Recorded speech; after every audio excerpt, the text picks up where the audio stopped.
as the master of the greatest Sith Lord who had ever lived in Lord Sidious, Plagueis, Darth Plagueis, the Moon Sith Lord who had been trained to perfection by the Bith Darth Tenebrous, was undisputedly one of the most powerful and influential Dark Lords in history. Through decades of manipulation, study, and combat, Plagueis laid the foundations for the Sith Grand Plan coming to fruition, via the Separatist Newt Gunray, Viceroy, the Trade Federation, and Naboo. Plagueis planned to exploit everything he could. Plagueis was a scholar of the Force, and was widely regarded by his master Sidious as one of the wisest and most powerful Sith Lords who had ever existed. Luke Skywalker even commented that Plagueis was exceptionally formidable, an incredible statement in its own right. Recently, we have done a video that details the full power of Darth Plagueis, from manipulating fire, to using his lightsaber to appear as a blur of crimson lightning. We highly suggest you go and check out the video of could Darth Plagueis actually resurrect the dead and his monstrous power. However, today we are going to be exploring something quite unique. Throughout the history of Star Wars, there are barely any Dark Lords or Jedi alike who ever have a loathation for any particular Force ability, whether it be dark or light. The Jedi are disgusted by the dark side, and similarly the Sith with the light. However, today we are going to be exploring the purely dark side ability that, in my opinion, Darth Plagueis held the most resentment and fury for. The one ability that Darth Plagueis feared could stop his in-depth studies of the midichlorians. So, my friend, grab your lightsabers, as into the depths of the wound of the Force, Darth Nihilus, we now go, and uncover the horrific ability he used, Sever Force. When you feel the dark side energies turned against you, you must use your Jedi abilities to take power away from an opponent, rather than to inflict harm. This technique blinds your enemy to the Force with a wall of light, a permanent blockage so if you choose, rendering him unable to use Jedi powers. It is difficult, and it is most devastating attack possible using the powers of the light side to block a Jedi from the Force. Even a Dark Jedi is a terrible thing. The previous monologue was recited by Odan via the Tedran holocron. Sever Force was a non-lethal force power by which a being's connection to the Force was temporarily disrupted and interrupted, or blocked from them with a wall of light side energy, afflicting the target's mind with or more devastating versions, destroyed their connection to the Force by killing the midichlorians of the target. According to the ancient Jedi scholar and master Odan severing an individual's Force connection was the most painful and agonizing attack a Jedi could perform, especially to another Force wielder. I imprison you in a wall of light, a fortress to block you from the Force, blind you to your Jedi powers. What you have just heard is the conversation between Nomi Sunrider and Ulic Qel-Droma, two powerful Jedi and Sith in their own right. While intended to initially be an attack-based power, with usually irreversible consequences, suffering an individual's Force connection was not always permanent. When the affected being had the Force restored to them, it returned as a painful and sudden rush of feelings and emotions, as the Force immediately allowed the individual to sense everything around them at once.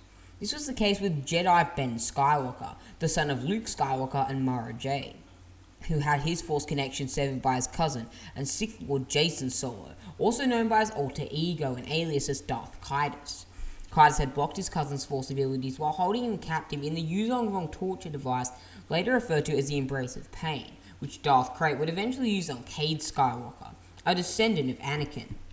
In the times of the ancient Jedi, severing Force connections was used as a means of punishment. In 3951 BBY, Jedi Masters Zekael, Kavar, and Vrok Lamar attempted to use this power on Mitra Surik, but Kreia, the Jedi historian, stopped them by not severing their own Force connections, rather draining them via the use of Force Drain, which our own apprentice in Darth Nihilus would have masterful proficiency with that was unrivaled, which killed them in their inability to let go of the Force. Surik then used the power unconsciously on herself to shield herself from the devastating effects to those who could sense the Force when the mass shadow generator was activated on the surface of Malachor 5 by her at the culmination of the Mandalorian War, obliterating almost everyone and everything on the planet in the process, and turning Malachor 5 into a charred husk of dark side energy, leaving only Darth Nihilus alive, and a few other survivors. The severance was so utter, so complete and brutal, that Surik created a wound in the Force in the process that manifested itself into Lord Nihilus. She did not know this, And at first, the Jedi Council assumed she had severed her connection, and believed that they had cut her off from the Force as a punishment for fighting in the Mandalorian Wars, along with Alec and Revan. According to rumors, Darth Nihilus told to Scourge, when the Sith Emperor was still a child named Tenebrae on the planet of Medrias, who he would later name Nathema, he supposedly used an apparent dark side variant of Sever Force to strip his father, Lord Drumoth, of both his powers and his sanity. After nearly falling to the dark side, succumbing to its cold embrace, Jedi Knight Kyle Katarn also severed his own connection with the Force before returning to his mercenary ways. However, after his partner Jen Ors was seemingly murdered by the Dark Jedi Desan and his student Tavian, Katarn was driven by revenge and sought to re-establish his Force powers by any means necessary in order to protect his friends and Desan as a worthy adversary. Kyle hastily revisited the Valley of the Jedi and restored his connection to the Force, replenishing his Force connections, allowing him to quickly relearn powers of both the light and dark sides of the Force in a relatively short amount of time. Though he admitted he could have regained his powers with years of study if he had not used the Valley, that was something and patience that Kyle would never succumb to. During her capture by the Yuzong Vong, the Fosh ex-Jedi and Sith acolyte Vergir used his ability on Jason Solon. Jason was eventually able to regain access to the Force by submitting his rage towards Vergir and unleashing a barrier of Force lightning, and tapping into the dark side once he learned of her depth of her affiliation and apparent loyalty to the Yuzong Vong warriors and Empire. In a very taxing variation of this technique, usable only by those with experience in battle meditation, the Force user could use the Force to sever a target who was heavily trained or consumed by the dark side itself. This technique effectively caged the user's power within their own darkness and shadow, and rendered them blind to the Force, though not dead to it. Nomi Sunriser used this technique on Ulic Qel-Droma, after he had murdered his own brother Kay on Ossus, sundering the Force from him. Darth Plagueis was also able to, over the course of his experiments, discover this version was actually functioned by killing off the midichlorians of the target to such a degree they could no longer access the Force, something that disgusted Plagueis. Though even this was not the biggest atrocity of Sever Force, which we will get into soon. Though even while so crippled, it was possible for a Force user to become a Force ghost upon their death and achieve oneness. A very large scale and refined known use of this power was on the living planet Yuzon Ta, used this power to damage the bodies of all Yuzong Vong, leaving their species effectively permanently cut off from the Force, blinding them to it.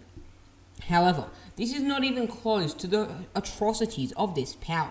Similarly to Vitiate, Darth Nihilus, the Force Wound, and his fellow Sith Darth Sion converged on their master Darth Traya in the center of her academy. Nihilus stripped her of the Force, casting her out of the Sith Triumvirate. This disgusted Plagueis. Plagueis' entire life's work was to the study of the midichlorians. Plagueis believed that the furtherance of the Sith Grand Plan and the Rule of Two depended on his study in the science of creating life. I'll now recite to you with this documentation of this. My work with the midichlorians is rooted in what is traditionally considered the living force, all those energies attached to the anima and the mnemia. The unifying force of the Empyrean is not specifically necessary for the creation and manipulation of life, but midichlorians channel it nonetheless. As I look at the force in a new light, I have found new applications for these omnipotent states. The Empyrean governs the cohesion of matter, from the atoms of a pebble to all planets and gravity in the universe. This includes the dimension of time. Through the Empyrean, space-time may be manipulated on a grand scale. That is, if the user channels sufficient energy through his midichlorians while maintaining focus and accuracy. I believe an individual could step insanely from one place to another by folding space, regardless of the intervening distances. Similarly, one could be able to fold time, not to temporarily displace a physical object, but to shift one's consciousness backward and forward along time's flow. Such a thing would permit them to study of all knowledge throughout history, even the secrets recorded in the long-lost library of Silver CC. The Amir governs life, and though it is the state of the Force healing is possible, but to sever the Force, that is something rare. To sever the Force is to trigger a mass die-off of victims' midichlorians, not enough to kill, but to take a Jedi's power. It could be that the Jedi of old knew this feat, but if so, they did not understand its underpinnings. Severing the Force is the inverse of what I have done inducing midichlorians to create life. It is far easier to achieve. Darth Plagueis was absolutely appalled by this application of the Force, as you just heard in the passage just there. Darth Plagueis' life work was directly tied to that of the midichlorians, studying them in order to prolong life. And as soon as he encountered an ability, an atrocity of the Force in his mind, that had the ability to instantly halt this. If Darth Plagueis was severed to the Force, no, Plagueis could not think of that. Plagueis, to this, it was never acceptable. Force Drain and as well Sever Force was an ability that no Sith in Plagueis' mind should ever go near.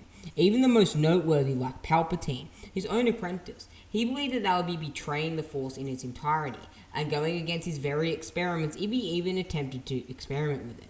And so, Plagueis shunned it as a pure abomination of the dark side, even for a Sith.